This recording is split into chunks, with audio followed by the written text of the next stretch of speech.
Ito na yung natitirang simbahan na tinabunan ng Mayon Volcano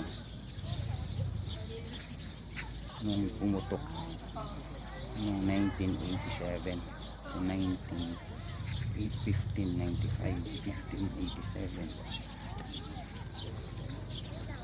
1587. Ayun yung bulkang ngayon.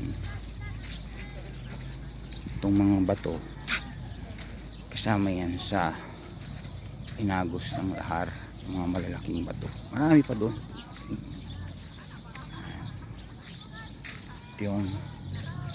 Ito na lang yung natitira. Ito naman yung simbahan. Ito yung pader ng simbahan na natitira. Ito yung mga nagkalat na pader.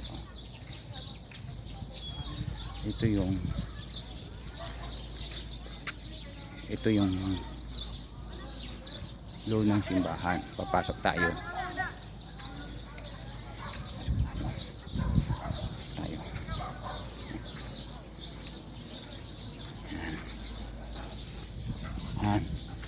Nandito tayo sa loob ng simbahan dati.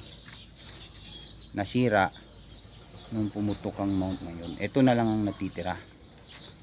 Ito na lang ang natitira.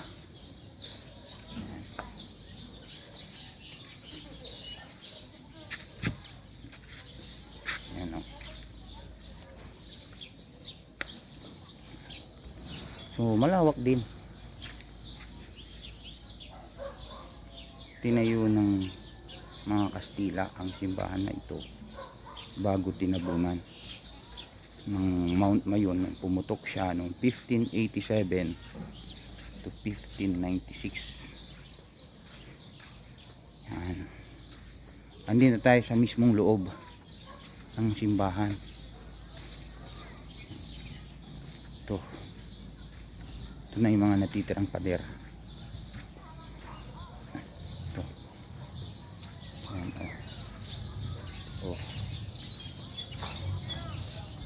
So tumubo na yung malaking sa liit na akasya.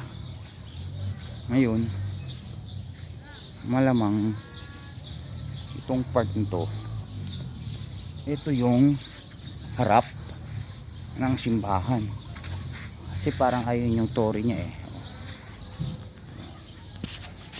ayun yung tori So ito yung pinakaharap ng simbahan ng unang panahon.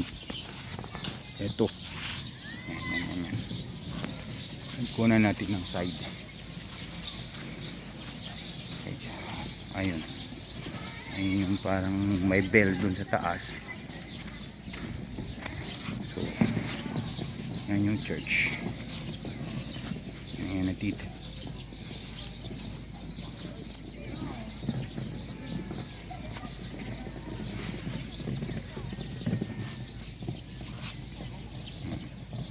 So yung parting yun dun yung simbahan.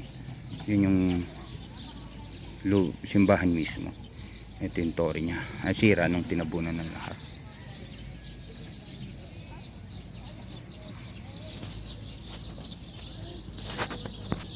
Right?